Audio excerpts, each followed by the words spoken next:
Samtang cease and desist order sa operasyon sa mining company dito sa lungsod sa Alcoy, sama sa pagkubkob og dolomites nga dadon dito sa Manila Bay, gipakanaog ni Governor Gwen Garcia karon lang hapon.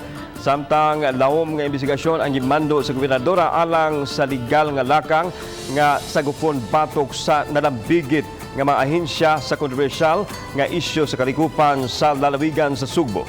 Ano ang report?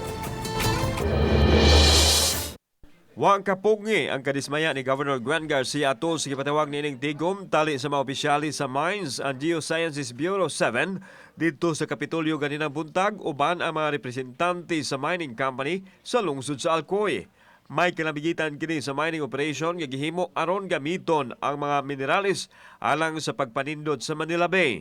Giangkon sa opisyal sa MGB7 nga sila ang naghatag og ore transport permit sa minerales sanglit na aman kini permit gikan sa uluhan nilang buhatan. Hinoon human sa meeting giingon nga dili na mo isyu og OTP sa mosunod nga shipment. Kana gong MPSA kanang gipasikaran nga aron makamina ang usa ka kumpanya dili man gud na MGB diri. Sekretary ra may makakuanan og presidente. Ang OTP lang kanang pagtransport ba pagdala.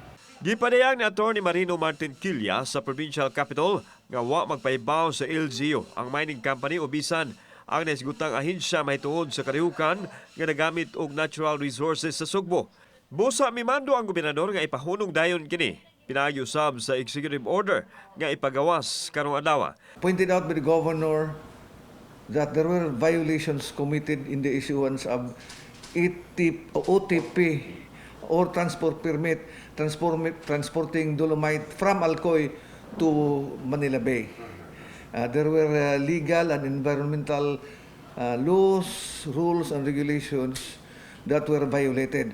Dito na nausab karon sa legal team ang mga kaso nga posibleng isangat sa mga nasa likod sa giisip nining paggusbat sa kinayahan sa Sugbo aron lang mugwapa ang ubang dapit. The governor has instructed the legal office, provincial legal office, to prepare whatever criminal, administrative, and even civil cases against persons responsible for this illegal act of transporting dolomite to Manila Bay for aesthetic purpose.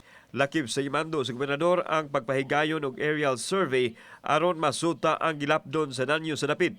Diin gipahigayon ang mining activity. Even if there is a permit, granting argument that there is a permit, kinahanglan yun makonsulta sila sa LGU. Kaya ang LGU mangyud mao ni naa sa moy manubag sa ilang mga constituents. Kauban si Marlon Milgaso, ako si Alan Domingo. Balitang Bisdak.